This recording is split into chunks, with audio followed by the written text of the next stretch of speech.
The next presentation will be in two parts. First part by Dr. Shivaji Ganesan and the second part by Amresh, both from IRS. Dr. Shivaji Ganesan currently working in strategic research group at Indian Register of India. His work activities include in-house development of numerical tools for seeking stability and strength analysis based on personal principles. And his major area of research interests are on ship and outdoor hydrodynamics.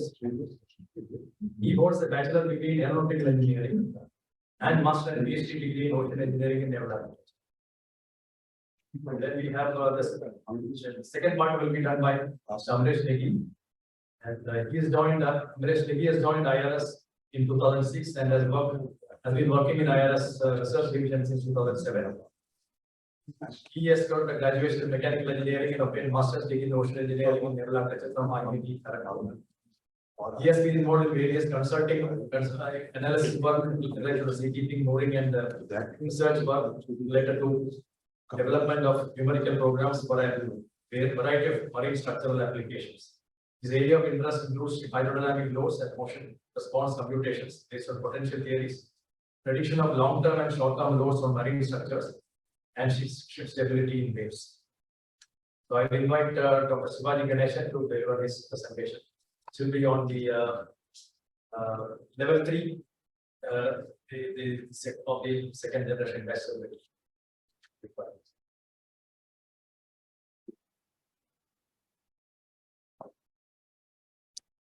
Good evening, all. I thank Mr. Daniel for giving a detailed introduction to second generation stability, as well as covering all the 5 stability failure modes. I'll be giving the overview of direct stability assessment as outlined in the interim guideline, as well as what are the works at IRS we have done and what are the tools we have used to assess the 3 failure modes with the outputs.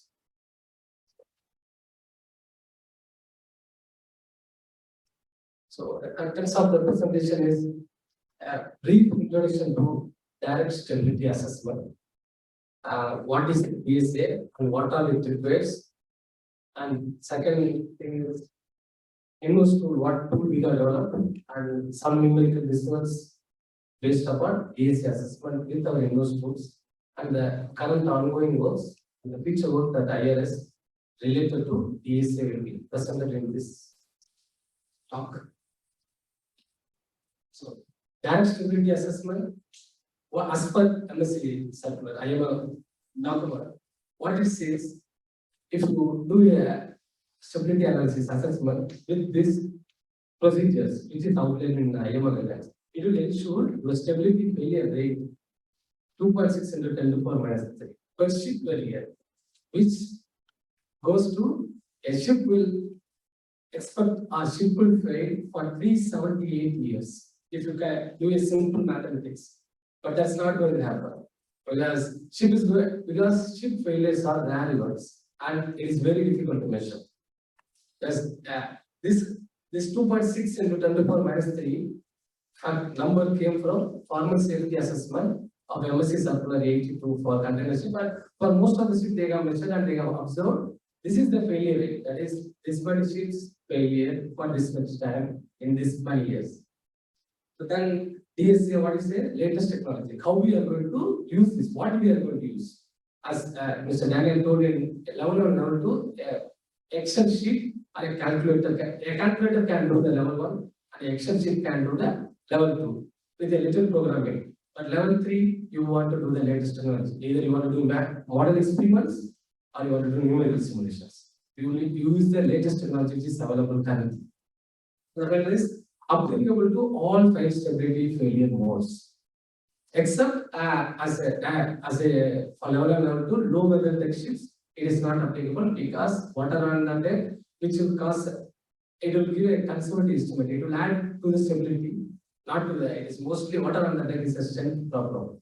So they are not saying low weather deck don't use this assessment procedure. So DSA, what is this? First is what is a failure event? What MSc, what STC documents is failure event means if it is causing more than 40 degree load, then it is a say let's say failure mode. It never says that it is going to capsize. We are going to observe the failure mode. We are going to say this is the failure mode. This ship can expect this role in this sea state. That is what. So what is that? If it is crossing 40 degrees, then it is a failure. Even it is observed that if your angle of maximum stability is 35 degrees, then that should be your minimum limit. As far as if any openings, which is lesser than 35 30 degrees of having opening, then you should consider that as a failure mode in your experiment as far as in the numerical simulation. Then other thing is exceedance of latent acceleration. It should not be more than the g. So it should never be more than g. 1g only. It should never be more than that. These two are the things. These are the criteria which we should say that it is a failure mode. So actually, they call it as a standard. So DSA components. What does the DSA components are? One is how do you want to do the simulations and what are the requirements in the simulations, both experiment as well as numerical simulations. What are the precautions you should take in the simulation when you are performing a stability assessment? It will deal with about that. And the other thing is from the experiment, what are the results you have, how we are going to post-process that, and how we are going to come to the conclusion that my ship passed this failure mode. That is, these two things has been completely detailed in the guideline. What is so DSA procedure? First two important things which I have told is replicate ship motion increase. That is what our first objective is. We should model the ship as it is in the ocean. Either you do model experiment or you do a numerical experiment. So what are the things should be considered in the numerical simulation? It is clearly detailed how you are going to simulate the waves. What are the things you should, what are the modes of degrees of freedom you should allow? So everything has been outlined. I will be coming back to that. The other thing is estimation of likelihood of the stability failure mode, which is related to 2.6 into 10 to the power minus 3 stability failure, ship failure. So what are the methods? How to come arrive at that factors? They have DSA has told that. So you can use two type of method: full probabilistic assessment and the assessment in design situation. Full probabilistic assessment means in the entire scatter table for all winds, for all forward speed, for all headings, you want to do the simulation and find out what is the stability failure rate. And assessment and design situation. Some design situation that they told that okay, this is the worst case scenario because presently it is impossible to do FS there because it takes 3 million hours to observe 200 stability failures because this is the statistical estimation because it's a rare phenomenon to experience 200 failure event. It takes 3 million hours for a ship. So it is not possible. So they DSA told us, okay, we will find out that which is the worst case scenario and that they have given an assessment design situation. In assessment in design situation, there are two criteria. One you can follow probabilistic criteria, another is based upon deterministic criteria. Come in the subsequent slides. So model, test and numerical simulation. What are the general requirements? What else should be considered? Modeling of waves should be irregular waves. So regular waves, irregular waves. Irregular waves is a summation of many regular waves. Regular waves means single wave, single frequency. Irregular waves, multiple direction, multiple frequencies. And in irregular waves, 2D, 3D, you can take whichever you are. But usually they recommend to use 3-dimensional long, short distances. That is what the realistic ocean waves are. And the second most important thing is modeling of roll damping. How you are going to calculate the roll damping in the ship. That is the most difficult thing in anything in the both in seakeeping assessment. Roll damping. So what are the things? What are the way you can compute this roll damping coefficient? Which has been told. One, you can use the roll decay test as well as the forced roll test. Then you can use EMD simulation if it is possible. And from existing data, you can take the roll damping coefficient and empirical formula can be used. Yes. Level 1, level 2, they use the empirical formula by K-dash damping model has been used for calculation of roll damping in level 1, level 2. But in level 3, DSA, they have given all the options.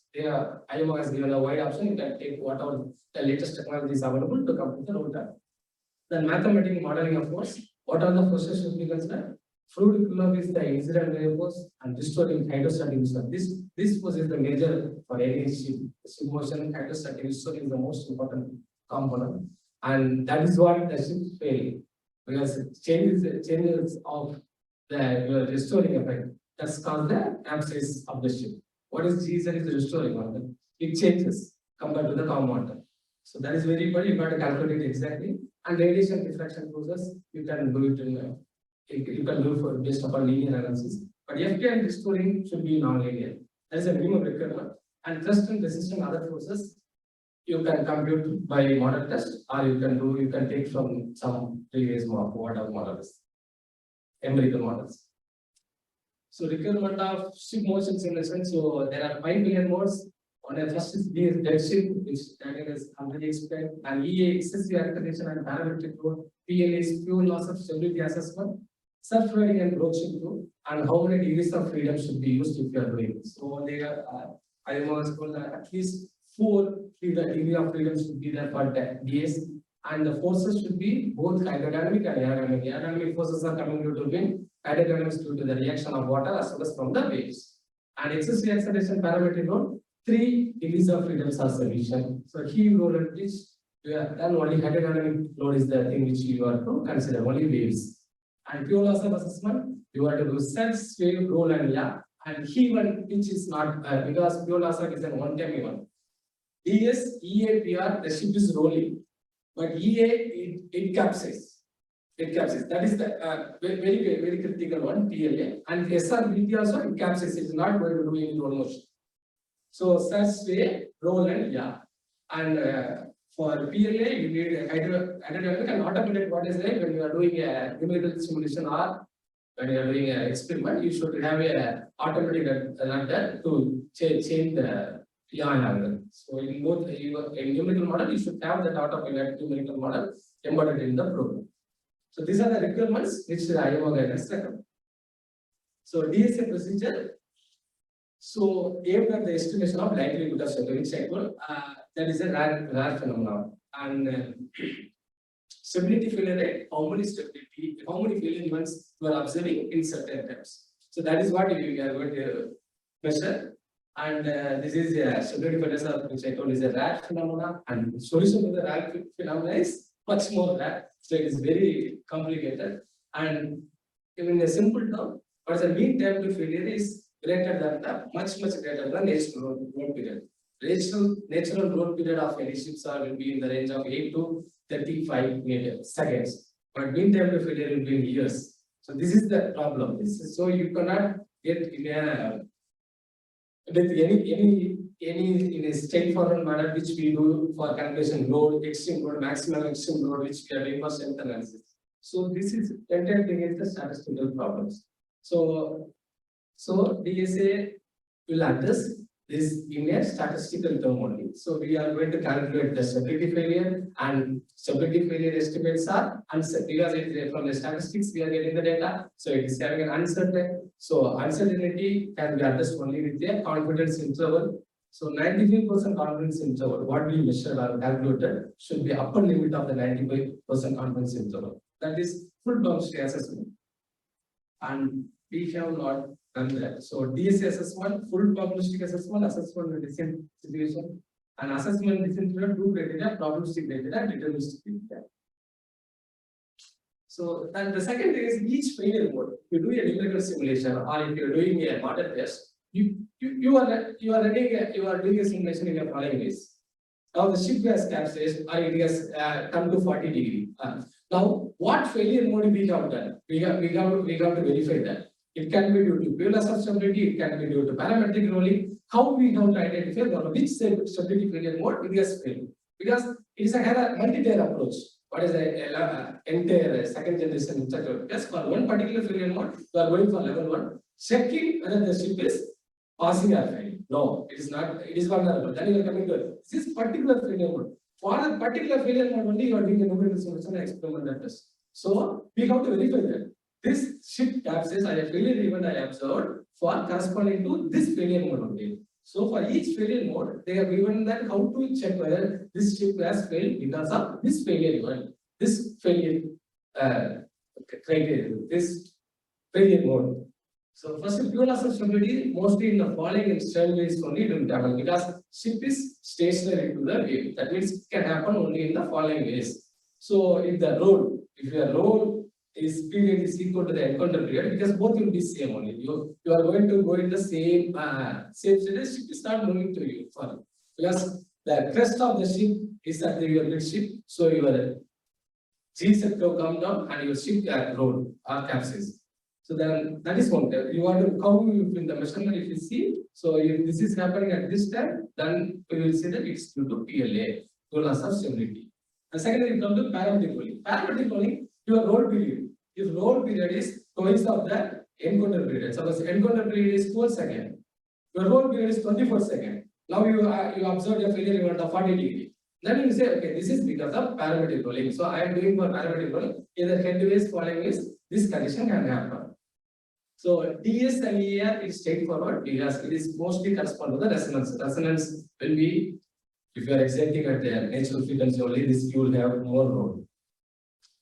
So it will be equal to the your encounter frequency as well as exciting frequency will be same as the natural roll frequency, that is T roll, rolling frequency. And SRBT is if you are in the model or your experiment, if your yaw angle and yaw velocity keep on increasing, then that failure mode is due to stability, surfing and rotation. This is the scatter diagram, IX recommendation 34 scatter diagram, worldwide scatter diagram, not that. So both level 1 and level 2, all the factors, wave factors has been calculated using this table. This is the IX scatter diagram. And this is each and everything as HS and TS, that is what T is a wave scatter diagram, and we have to use red slider wave spectrum, which is recommended in an IMO guideline. And short and long distance, so we have plotted that short distance waves are coming from all directions. Wave energy is from all different -9 to +9. So full probabilistic assessment we got to do for one state for all headings 0 to 180 for almost for suppose you forward speed divided to 5. You should at least have 6 spaces between and the. So you for one forward speed you have to do for 260 into 70 means. So it is impossible to do by any computer program, but people as well if you have an efficient program which can come there, some numerical tools are there, you can do that. So this is the failure mean time to failure. So summation, weighted summation. Taking it straight for a long term, all levelers know how to calculate the long term value. Yes, this is forward speed factor, mu is the ending, P is the function. This is for the C states, and this is the upper limit of the confidence interval, 95% confidence interval. So for every C state, so if all the factors are known, first probability, FU, FB, R is the thing we are doing numerical simulation and calculating for the corresponding C state, corresponding ending for the corresponding forward speed. And if you do a weighted sum, you can calculate the R mean. It's a mean time to failure. So what are the again this is a failure mode. So your numerical model or experiment should have these other things. So DS only thing forward speed problem is not recommended. It is not required. For all other failure mode, you should have a forward speed model. As well as heading for all heading for these means ship is turned into PVS. It's lost its power and no manually, no control on the ship. It is completely PVS because that is the worst case scenario it can happen. And you should model environment both waves and wave. So failure rate, how to calculate the failure rate? There are two procedures are there, direct counting and extrapolation. Extrapolation will come after direct counting. From direct counting you do for 3 C states and with a different extrapolation technique, you can calculate what will be the failure rate R. So direct counting, again you can assume 2 distributions. Mean time to failure follow which distribution? Exponential distribution or binomial distribution. Exponential distribution assumption is it is a Poisson process. So exponential distribution to calculate R mean. So there are 2 different methods: either mean time to failure model and probability of failure model. This is very trivial and statistical. You can find in any textbook about this how to calculate. And explanatory notes of IO has detailed explanation. Anybody can understand that. So this extrapolation. The many methods they have given and they have given in the explained notes. So I till today I am not aware of these 4 things. I have not explored. I have not studied. So numerical simulation, direct counting is run the simulation, and also when it is failing at the you are observing the failure event or not. If you are observing the failure event, that is angle or acceleration is causing the threshold value, then you can say that okay, there is one failure. That is simple, that counting. So what are the precautions to be taken in the numerical simulation? First is self-repetition effects. This is your waves. You are creating irregular waves. How you are creating irregular waves? You are creating a random pseudo-random number you create and create multiple phases. That's why you create it. So, but after some time, they call it beating frequency. It will repeat after some times. So, how many waves you should take? That they have given the recommendation. So, self-repetition effect should not be there when you create an irregular wave, a numerical one. An initial transient is a numerical problem. At time, because a numerical model is introduced at time equal to 0, suddenly it is experiencing all waves built together. So, numerical model will give you an absurd values initially. Sometimes it will diverge, so you want to do some artificial numerical damping or manipulation to reduce that. So, initially it can have 1 degree. So you cannot say that, okay, I have observed a failure even at time equal to 10 seconds. So that is not enough. They told them that the numerical model gets stabilized. After some time only, you should register stability failures. Events. That is initial transient effect. And auto correlation of big roll motion. What does it say is roll motions at time 100, it is you are observing a roll motion of 40. You cannot expect 110. It will be 45 or it will be 39 because all these roll motions will occur in a groups only. It cannot occur independently. 1 second only it went 40 and in the next period it cannot come to 5 degree. So that is what this is an auto roll motion. So this all should be observed clearly, and otherwise your numerical model is a flaw in the numerical model. So now that is full probabilistic. Now I go to the desensitization. So FSA is very trivial. It is not trivial, non-trivial, and it takes huge competition time, and it needs very expert people to do that also. All don't have. So what people want now, but we have to do. So I will one okay, you can use in a desensitization. So this desensitization is very simple, very straightforward. So what I told that you don't go for all direction. All wavelengths you don't go for 1 or 2 maximum. And you do go for either forward speed, with forward speed, or without forward speed, for 1 speed only. And wave period also, they were told that go in the worst case condition near to the maximum load frequency period, as well as their wave frequency close to the length of the. So they have reduced the subsequent the requirements from the full probabilistic assessment. For each and every speed, only beam wind and waves they put that, and forward speed 0, and the wave period is T, that is wind 0 crossing period, to T or this ratio from 0.7 to 1.5. So excessive acceleration only 1 D and forward speed 0 and the same factors. And pure loss of stability only use the following speed and only 1 speed, maximum normal service speed. But this speed alone do in your following list and see, and you perform the pure loss of stability. The parametric rolling, again they told that forward speed 0, both head and following. The parametric rolling, again people would say head and small misunderstanding only here. Actually, at 0 speed, your encounter frequency is same one. It is not matter. Parametric rolling will occur when your encounter frequency is twice of the natural frequency. So for head and following at 0 speed, it is same only. It is not going to matter at all. So I will have a little brief overview of parametric rolling head and following is. And subtracting only following is and maximum normal speed. So the desensitization only 2 failure modes require a forward speed. Only pure loss of stability and subtracting. Remaining 3 are 0 speed. The 0 speed code you can do the assessment. So the probabilistic criteria is the mean time to failure should be one stability failure in 2 hours. That is the criteria which they have given in the IMI minutes. And this is the C state. Totally 13 C states are there. Do for each and every C states and measure or in terms of stability failure rate. And this value should be for all C states, this should be less than the given threshold value. So that is what. So maximum of this all the one should be compared here as C. If it is crossing this, then you should say that this ship is vulnerable to this failure mode by this assessment. So deterministic criteria. So again, this is a probability. You want to run the simulation, keep on running the simulation for each and every state till you observe the failure rate. Your failure rate should converge.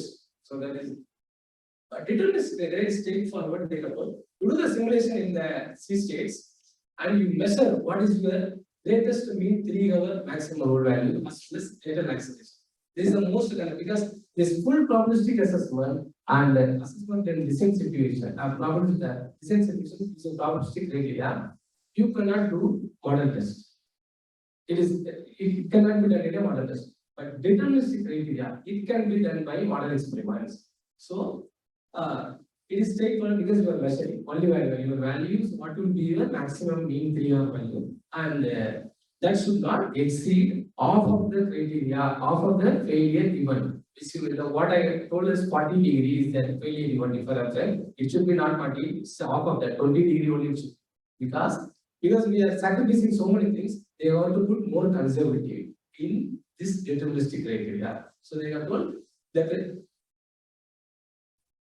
the criteria should not exceed half of the values of the definition which we are given in the stability failure. And simulation, at least 15 hours we should do. So 15 hours divided into 333, and in 3 hours, what is the maximum value to measure it? So totally you get 5 values, and mean of that is the greatest of mean 3-hour maximum load values or acceleration. So you got to do for all the thing, all the C states, and any C state which is crossing this, then you should say this state is vulnerable to this failure mode. That is what design situation assessment and using deterministic criteria. So now at IRS, what we have done one day because we have a tool which can do deterministic criteria check on. So I will give you an overview of what are the time level because these all are time level simulations. So currently the world there are 3 methods the researcher used for CTPS. Time level is always impulse response function. This is what the entire world almost 85% of people will use because it is straightforward because this need from the frequency domain they get the REOs, they do with the help of impulse response function, they convert to time domain. It's straightforward. You can use frequency domain reset also. You can use zero speed gate input also. And this tangent gate function, it is for only in research purpose they have used tangent gate function. And blank and parallel method. This is the most mathematically sophisticated method in the world because when China 1998 continuous chip was made, ABS used this code to assess the parametric load simulation. At IRS, we have blank and parallel method. The code was written by Professor Sen, and I worked in that code for almost 10 years. So I have used this code and to do the deterministic assessment because you have a 0-speed code. Professor Sen code was 0-speed code. Right now we are developing a forward speed code with Professor Sen. So we can use that code and we can do that deterministic criteria because 15-hour simulation is achievable with the computational source which is available in this. And in the future, we are planning to develop this code also because this is just a post-process code. There is nothing complication is there, numerical computation is there. Because we didn't work because we have a very sophisticated code than this, so we never put our thought on this. But now in the stability failure, second generation need this one to do any probabilistic criteria. Because deterministic criteria are very stringent, it's considered only 20 degrees only gives allowance. But probabilistic criteria gives us 40 degrees. So if one is want that, you have to go for much more sophisticated, much more code which is relaxed. So our code is straightforward. It's an anchored panel code. You need a ship as well as the free surface model, and these are the Laplace simulation. They are only element code, and it is a body boundary condition, free surface boundary condition, and how the potential we have separated, and boundary element method, Girish second here. And these are the forces. The first is the hydrostatic history force calculated on the exact total surface area. All linear thing is captured in this 2 things only. Heidi is only based on the linear theory. So we use the Newton's second law. It is straightforward. Once you know the force, you use the Newton's second law and calculate what is that. 6 modes of motions. So Kinro's code capability, what are on the capability of the code is a 3 dimensional time level structure. Way model you can use what type of linear, second order, fully nonlinear, 2D and 3D intervals, anything can use. Anything can use. Exact pattern, we use a nonlinear way to calculate the exact pattern area and the pressure. And the long duration simulation is possible. All 6 degrees of freedom also possible, and we can use both springs as the autopilot for pilot for Kusma. The capability of our tool. And this is a spectrum. Everybody are well aware of this for then please use FFT and do that irregular waves at any point, single point, what is the elevation. Then to check the self-repetition effect, again the guidelines recommend use auto correlation function and auto covariance and check at what time the auto covariance is increasing. So from the I have used 25 individual regular waves to discretize and make this irregular wave. So for 250 irregular waves, my program is waves are repeating after 1200 seconds. So to run 15 hours simulation, I divide into 20 minutes of 45 simulations and calculate what is the mean 3 values. So with the code for the same two C1 container ship in headway condition, SDC 834 and our inverse code results. And there are some discrepancy in the peak value because we have used a very little roll damping on it. This roll damping has a significant effect on the roll amplitude. So we are not aware of what is the damping they have used. We have used 2% of the viscous, which is very, very low. 2% viscous damping as a factor of critical damping. This is a very mild CC. That's a 6.9 and TAS is a mean 0 plus 6.7. There's no roll will be there. Actually, it's not visible. There you can see the roll will be the parametric roll will be observed. These are the heave and pitch motion. And this is the number of simulations you are getting because guidance is that for parametric roll, and then following is used. And number of C-state 12 and total number of simulation for one loading condition is 1080 per loading condition. So we have calculated what is the maximum roll amplitude 3 hours simulation. So for some C-states it is causing 50. And this ship is in this condition, in this loading condition, this ship is found to be 1 hour. That's what the conclusion from this. And this synchronous roll in beam waves. So again, it's only we got to give 90 degree headways. And straightforward our program can calculate both roll values and 3D prediction. This is also our inverse code only. Again, it's a trivial thing. Just I want to show the capability of our code what we can calculate. Because dead ship, excessive acceleration, parametric roll in liquid is 0 speed code. So this all can be done with the current code for the as IMO guidelines. So ongoing development, we have developed forward speed program. We have improved that code into a forward speed program to do for builders of stability and separating and broaching. And this code is same like ABS has the code, name of the code DME has MIT SWAT. These are so in the same line we are also developing a code forward speed code. And a small study I have done in a parametric rule in the forest. So for a ship, okay, this is all ships are taken from the IMO documents. Parametric rule will occur and the encounter frequency W is equal to close to the twice of the roll nature. Roll nature frequency is 25 knots, 25 seconds. So there will be around or if you convert into omega m is 12 seconds. If it is at 12 seconds, this blue color line for 90 degree encounter frequency is same like incident frequency, straightforward. And these are for the headways. Headways, your incident wave period is should be more, then only you will get W E equal to W. And the following is the maximum wave time period. In this graph is incident wave period. I'm clear here. I just saw. So following is it is impractical to go. Yeah, your parametric rule will never occur. Perfect following ways. Hence, your maximum speed is it cannot go more than 0.1 because this is the x-axis is full number. So more than 0.1 in the following is it is never going to occur. That's what I want to say here. But In the headways, you can go at whatever flow number. Your encounter figures will be twice of the lines of figures.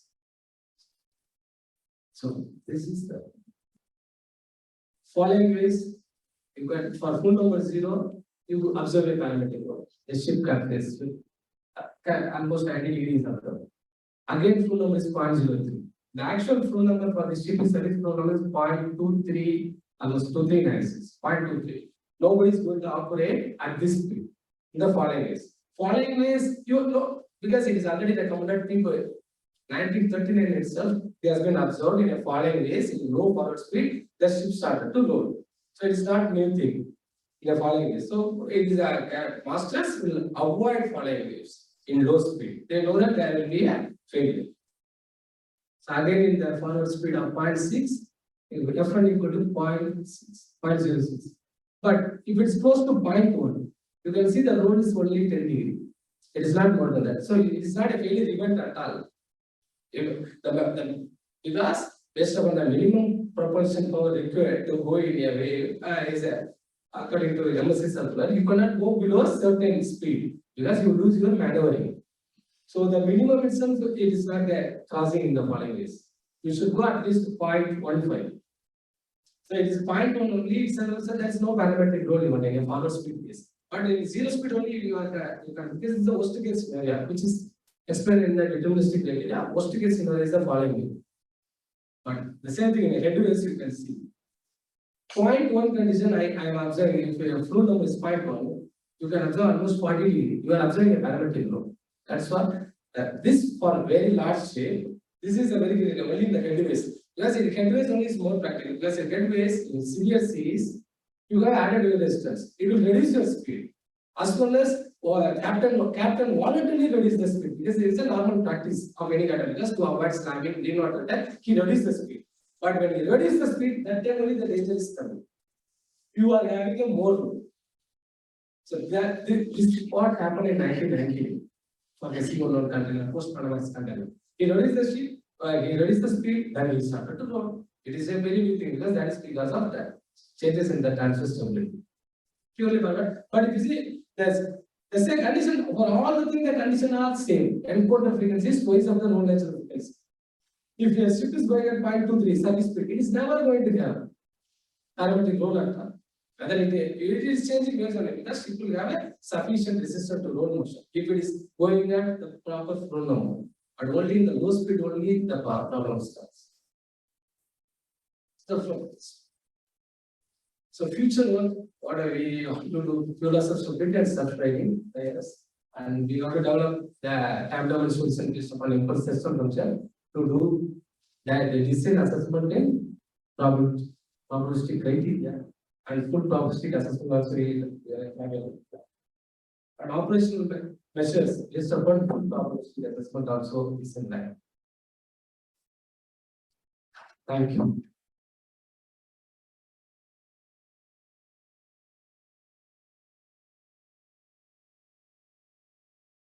Thank you, Professor Shivaji. Like now, I request Mr. Amresh Negi to continue with the presentation on the direct study. Yes, I think also be explaining what we have done and the process we have done. Thank you, sir. Thank you, Dr. Shivaji, for such a nice presentation on DSA. So after Dr. Shivaji's presentation on DSA, we know that it is very difficult for us to conduct DSA today. Maybe in future we can have such tool, but today it is very rare. So what we have now is level 1 and level 2. Operational guidelines can be developed based on level 1, level 2, as well as on DSA as using DSA. But in today's presentation, I'll be just covering level 1, level 2, level 1, level 2 for the preparing the operational measures. So because DSA would be quite challenging for the time being to develop the operational measures. And previously it was a hierarchical way, like level 1, level 2, level 3. First you have to go level 1. If it is not sufficient, then go to level 2. Like that you have to come to level 4. But today, IMO has made it a flexible approach. You can have directly DSA itself if you have tools. to do it. So there is no hair. So level 3 we call DSA, and level 4 operational measures. And please excuse me if some portion of my presentation is is matching with Mr. Daniel's presentation, because you can find some common things in between. So, okay.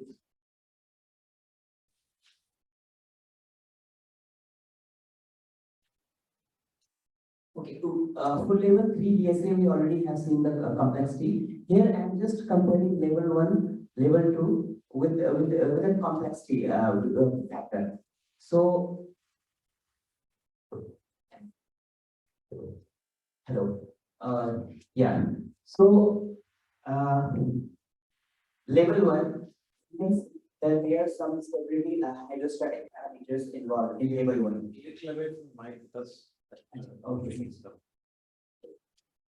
So we can see that a few hydrostatic parameters are involved in PLS, PR.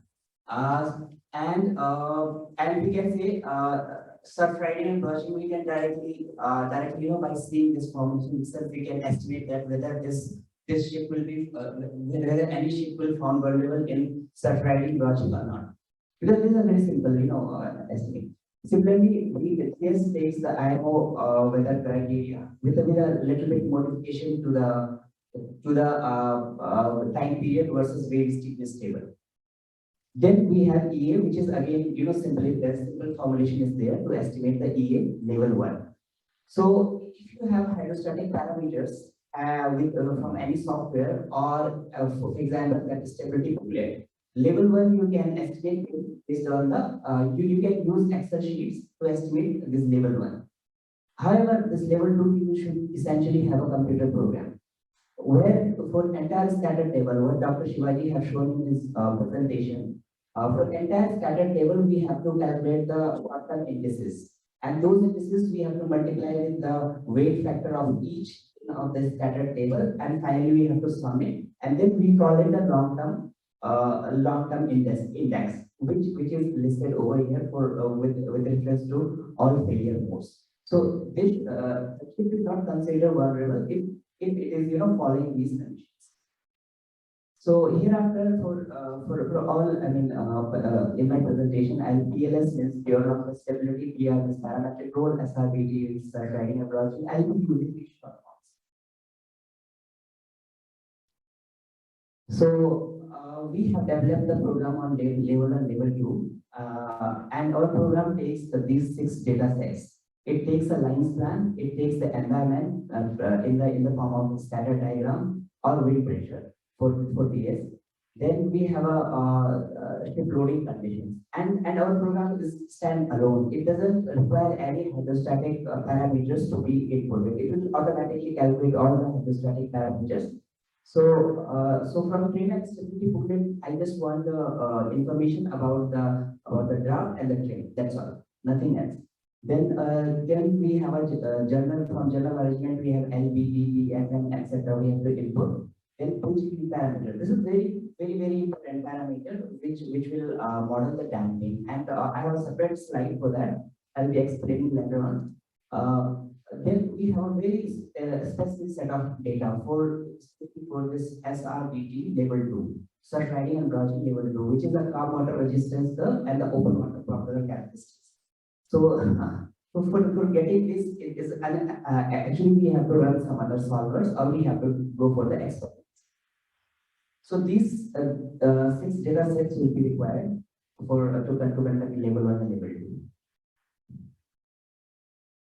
Then this is just a distinct technical features of level 1 and level 2, how it is. So in Mr. Daniel already talked about this formulation part, that is a very simple parameters you can do it, but it requires some probabilistic approach to be followed. The criteria, again, I already talked about the criteria that even long-term index value has to be calculated, and there are some simple formulation based on the hydrostatic parameters in level 1. Then wave environment, PL and PR, these two considers only wave steepness, and that has to be tried based on the scatter diagram, which Dr. Shivaji has shown in his presentation. Then EA and DS level 1 considers wave steepness as a function of, as a natural roll period. So we have to refer that table and we have to give natural roll period as an input, and from there we can find out this one single wave steepness. Whereas this level 2 requires the entire standard table. Then wind, only DS level 1 and level 2 both requires the wind pressure to be given, and it is written 504 Pascal in the IMO guideline for the if we are considering the North Atlantic environment. But if you are considering some other local area for operational measures, then you can reduce this itself. And that should be to the subjected, the administration should agree on that. Then because since we have a standalone program, then geometry will be required for all our applications from for level 1 and level 2 for all medium modes. Then a roll damping is there in the formulation of PR, DS, and EA in a very simplified manners, and it is incorporated within the formulation itself. Whereas in order to model the roll damping and level 2 of PR, DS, and EA, we have to use IRS method as per IMO guideline. Then the GZ curve in waves is not required in level 1, but level 2 for parametric roll and PLS, it is required to be computed.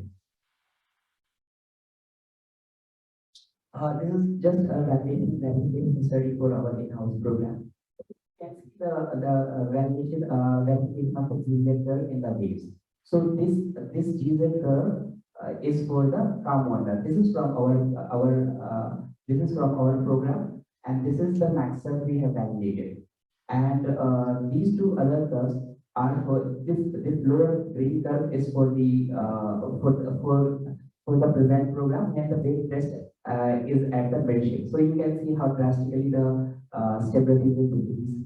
And when the wave test is at aft and forward, then there will be a drastic increase in the stability. And it was good to see actually this was our first validation that our program is able to capture and able to feel the wave.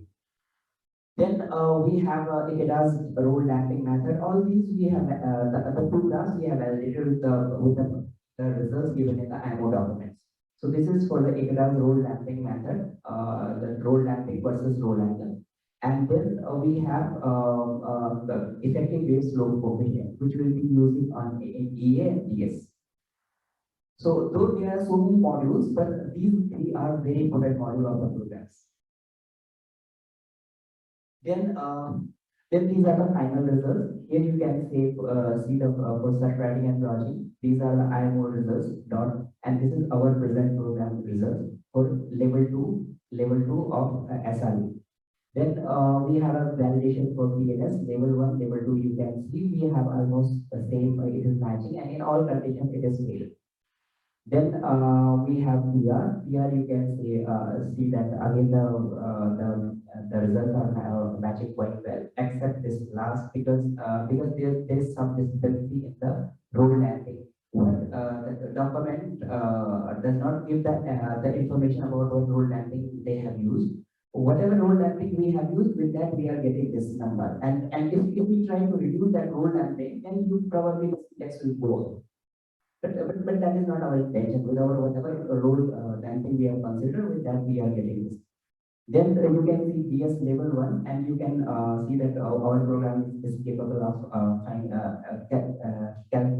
is able to calculate all these static angles, roll angles, then area A, area B. And all these things our program can do. Then this is a validation for DS level 2. Here we have two IMO documents. One is submitted by Japan and another one is from America. So with those two documents, our results are matching quite well. Then also it is perfectly matching and in line with all results are. Then level 1, level 2, we after IMO have released their circular in 2020, we have taken a database of 35 ships and apply this level 1 and level 2 for this entire database of the well vessel. So all loading conditions and so in this database there are 4 oil tankers, then container ships, passenger airlines, so the other vessels will have data. Very difficult to to discuss all outcome of this for each specific row. But we will demonstrate one example. So we have Just a second to the speaker. We just fast approaching the timeline. Can we, with the permission of the chair, can we just quickly reach the conclusion of the lecture with the permission of the chair? I'm Bharadwaj Iyengar. I'll just request because just staying fast depleting online participation. sir, Just can we have can quickly be wrapped up so that we can go to Q&A. yeah, 5 minutes. So we have a sample case here, and we can see that PLS PR is the PL level 1, level 2 result, PL level 1, check 1, check 2. Actually, PR level 2 is having two checks. So based on this, we can say that if check 2 our all loading content are passing, then I mean it is understood that this particular vessel is passing this vulnerability criteria. Then we have a DS assessment, and we can see that one condition is failing, but that is a light ship condition, and that is not a very irrelevant as far as the sailing is concerned. Then we have a EA assessment. We have these results, and here we can see one interesting thing that wherever the other for whatever condition other previously wherever it is passing PLS and PR, there only the excessive acceleration that loading conditions are failing. So it means that there should be a because the GM in this particular conditions are very high. So for those conditions, it is very clear. So we should have a trade-off between between the GM. It should not be too high. It should not be too low. Even using this level second generation of intact disability criteria. Then there's a SRBT. I'll just quickly because we have I'm not finding it enough time to explain everything.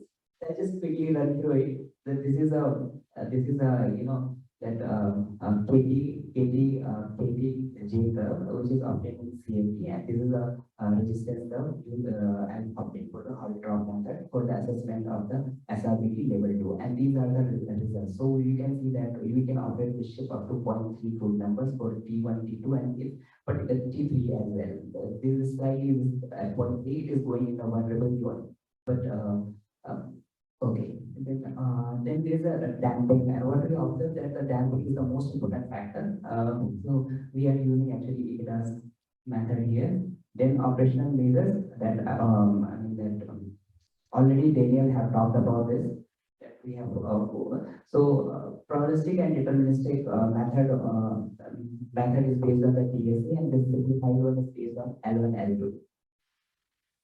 Then we know that for dead chip conditions, these two will be not applicable, as Mr. Daniel already explained in his slides.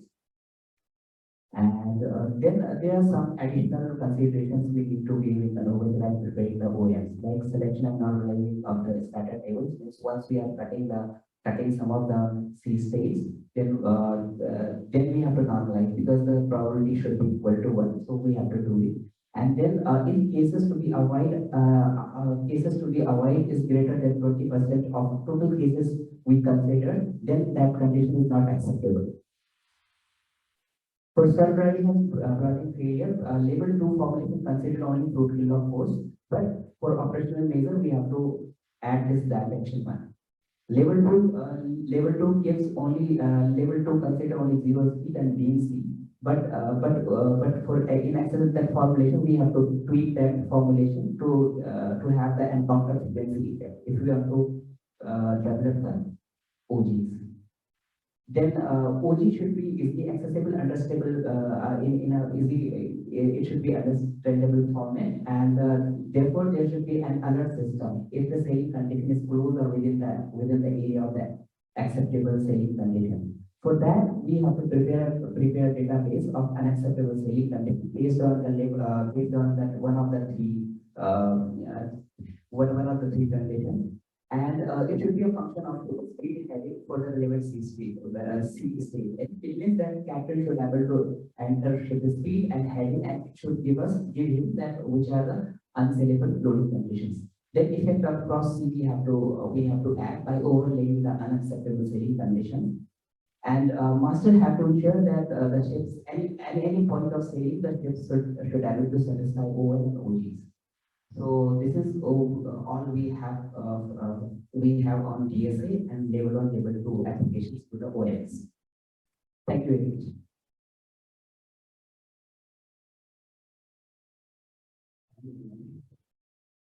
Thank you for your presentation. We have got a general idea of what kind of results we get and how difficult it is to calculate. ISA especially. It's more time, I think. Everybody is rushing, so he is also not happy, and everybody is not. Yeah. Do not hit such a So, okay, he has given a very overview of the thing. So I think we understand how difficult it is to calculate these various vulnerability criteria. So if any questions are there, we can take it up. Yeah. I have a question to the chairman. This is more general. So we are from the first generation. Now we are talking about second generation. So in the first generation, we learned naval architecture in silo. Stability, seakeeping, maneuvering, resistance, propulsion. We didn't have all these tools to do any very sophisticated modeling. Now, as I see that boundaries of these disciplines or these subjects are blurring, and there is more fusion. Now, in this two presentations, you see that it is not just stability. There is maneuvering involved in this, there is seakeeping involved in this, and this software which you have developed. It's actually a simulation of a ship in a seaway, 6 degrees of freedom, rigid body, vehicle dynamics in an irregular sea. So, are we reaching a stage where we have one sophisticated tool, which we run the ship like we do a trials of a ship, we do a numerical trial of a ship, numerical model. And then we get all the characteristics of the ship, whether it's stability, resistance, maneuvering, seakeeping characteristic, deck worthiness, accelerations. Are we heading towards that? How much we are, or is it really achievable in the near future? I don't think we are reaching that far. It's only this particular tool, even though we are using certain seakeeping simulations and other things, but it doesn't cover everything. So they are again using sort of design criteria, design situations and all that. So trying individual to find out for that particular situation. So it may take, like yes said that it takes a lot of time to solve that kind of a problem where so many hours of calculation will be required. So The computing power also is increasing. I have so many cores, parallel processing, high computing. what do you think, Shivaji? What is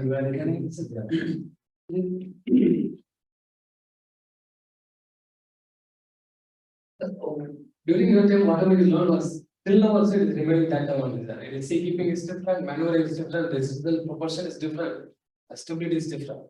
But what happened? Ship are failing, and we observe, okay, because of this only this has happened. Because of stability in waves was there, but that time you don't have tools. This all the dynamic stability, it was observed by William Froude in 1880s. In his double tank, he observed parametric rolling. Okay, so it's not new. Now only we came to such a mature level to just link these two things only, that stability in waves. We are able to do, we overcome from calm water to stability itself. But what you are asking, see, maneuvering, right now we have to do it, that maneuvering model itself is different. So now we have to tune that, because in one tool you cannot have everything, you should have, for every tool we have a different assumption.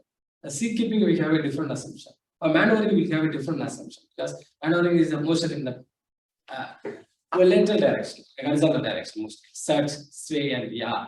But in sea keeping, we worry only about heave, roll, and pitch. So, and what model we use also different. Only we worry about roll. But when sea keeping, all the tools are for the strength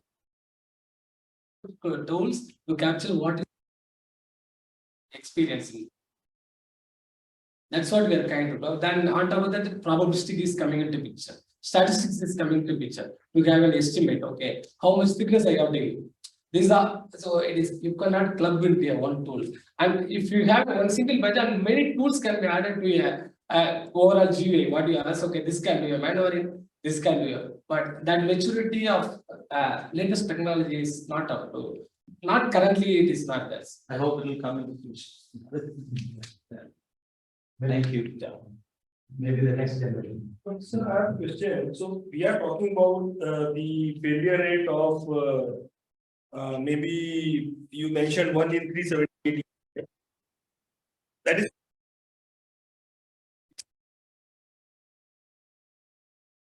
hello. Understand? We are talking failure rate of that too. It's not failing actually. It's just going beyond 40 degrees, right? So it may or may not capsize. Correct? They have observed that failure. That is a formal safety assessment document, which they have in one day you can see 1,000 ships are measuring. Then you can see in once if you are running 1,000 ships in one day. In 1 year, some ship will in the probability level it will cross. That is not that one ship you are 378 we are measuring. It's a statistical number. We got to interpret that aspect. Not one ship in 378 years we have to see. That number was given by FSC assessment. But are we? I mean, are we not trying to solve a problem which doesn't exist?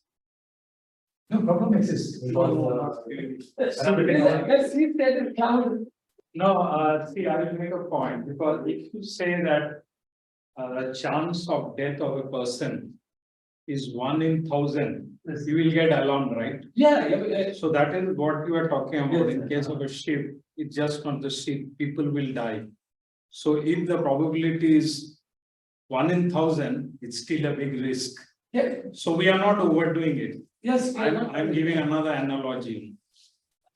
Most important thing is we want to measure that. That is what the entire DSA is.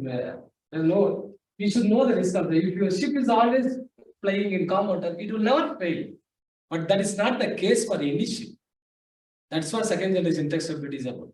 You are sailing in waves. So waves is unpredictable. It is only measured by statistics. But good seamanship, what second generation Instability also says, good seamanship and master is avoiding all the and taking proper measurement, the loading also, as well as avoiding all the state. Yeah, you don't want to go to second generation Instability. But that's not happening because oceans is unpredictable always. So, sir, to answer the question, so maybe I mean just opening. So maybe the solution to this problem is not. I'm just thinking, just seeing it, saying what I'm thinking loud. So the solution to this problem maybe is not maybe assessing the intact stability, but maybe it goes if we get an anonymous ship, which I think are just beyond the horizon. I mean, we can see if we can fly planes, anonymous, I mean drones. Why cannot we fly ships as drones? Just round the corner. Maybe if that takes into account that your human factor issue goes into, just remove, and then parametric rolling and waves. Maybe if you do a good, better voyage planning and avoid the routes where we are going to get high waves and parametric waves, then maybe the solution lies in better voyage planning than actually doing the assessment. So assessment is just a route or an incentive to do a better voyage planning. Something like that is also, that can also solve this problem. Yeah, it's bit of both actually. Yeah. It's bit of both. Yeah. Because the combination of operation method and design. Finally, the AI will take over all this. Correct. When you have too many iterations of same kind of vessel, AI will take over. But I think this is not being overdone. This is necessary. Because I have one question. Ganesan, Yeah. Okay. You spoke about wind speed. Are you thinking also of wind stabilizers which exist When on? we use for wind propulsion, right? You really a fin down to count at that moment. When you use a wind sail, you need a fin at the below of the ship to counter that moment. Not sir, not in this. So in the guideline, they said you don't consider this as a effect because sometimes it may not be working. So in that condition, what do we do? You should remove the retractable fins, everything. Worst case scenario only you are supposed to model deal. All anti-roll tanks. It will always work. It still work, provided it doesn't break. Thank you. From the board, you have some questions? Yeah, we do have few comments. So I'll if it is okay, I can add them to the panel. Yeah, please. Sure. Yeah. So we have Mr. Kamal Palit who have a few questions. Sir, if you want to yeah, address them to the panel. Yeah. Yeah, please go ahead. Mr. Palit, are you online? It's muted. Yeah.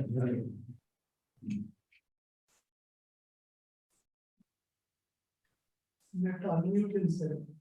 Yes. Okay. You have to unmute. Yes.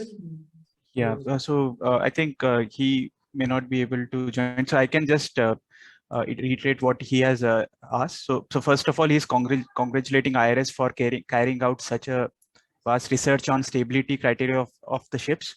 And then second part is he's requesting Mr. Jedas Gupta to organize a 2-hour seminar by IRS. They are doing wonderful work, Mr. Palit. Yeah. So if you have Mr. Girish or Mr. Jedas Gupta, if you have any comments on that. Yeah. Yeah, thank you, Mr. Palit, for the kind words, and we can plan a 2-hour seminar. We will have more time for discussion. 2 hours or 2 days? For all this. So we couldn't hear you.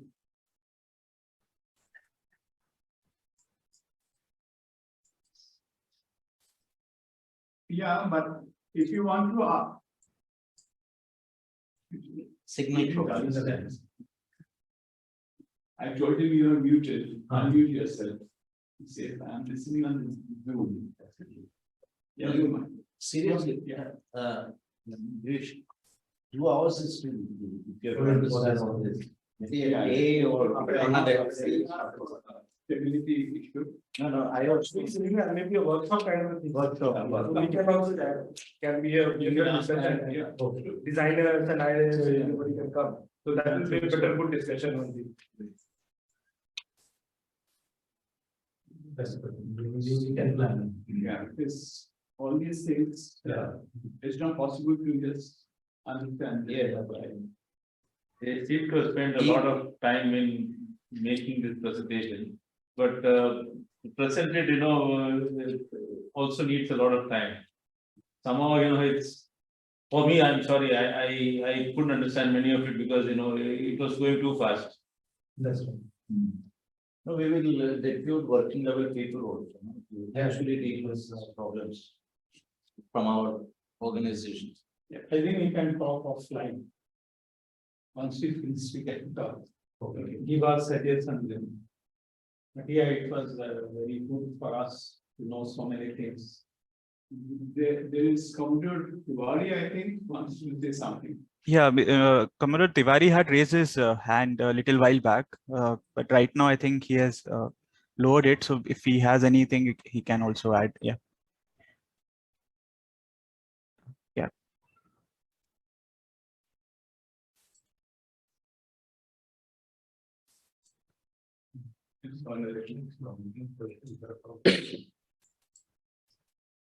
We can offline. We can get the questions. No, ask Amresh to open the questions Q&A section. Sure. Yeah. So I think these were the only questions, sir.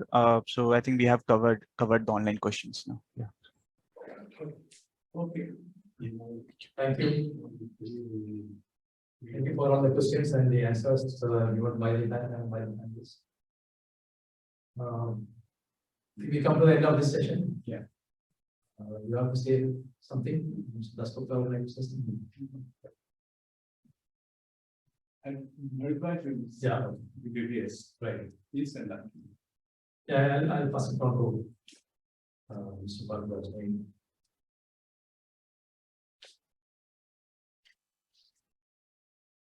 We have not, he has not heard it. Maybe. You can tell him. Yeah, but Uh, Hello, sir. Thank you, sir. Thank you, sir. It was a wonderful session today, and thank you for coordinating and chairing it very well. And Mr. Lindroth from NAPA had given the first lecture, which was enlightening, and from the history to the current second generation stability. And further, IRS has also presented where we are and the tools which IRS is using efficiently to actually evaluate and implement that for ships. So it was a very enlightening lecture. And my special thanks to both Mr. Manoj Kumar from NAPA, who was also coordinating with Mr. Lindroth to do this, as well as the session chair, Mr. Girish, and IRS especially for not only presenting the lecture, but also giving us the hall so that the first hybrid session with all the infrastructure is very successful. Of course, we have to thank our president, Mr. Dasgupta, who is the backbone and the idea and the active person to do all these things. And Mr. Amir, who has quietly, organized the webinar part of it and ensured that it is all smooth today. And Ms. Sylvia Anthony, who was coordinating with all of us. So this happens. Thank you, sir. It was a good day and good session. Thank you. Bye-bye, VPS. Yes, sir. Thank you, sir. Bye, sir. Bye. Yeah. I think now all of us can close. Yeah. It was good, nice evening. Yeah. Okay. Yeah, so sir, I'm closing the webinar session.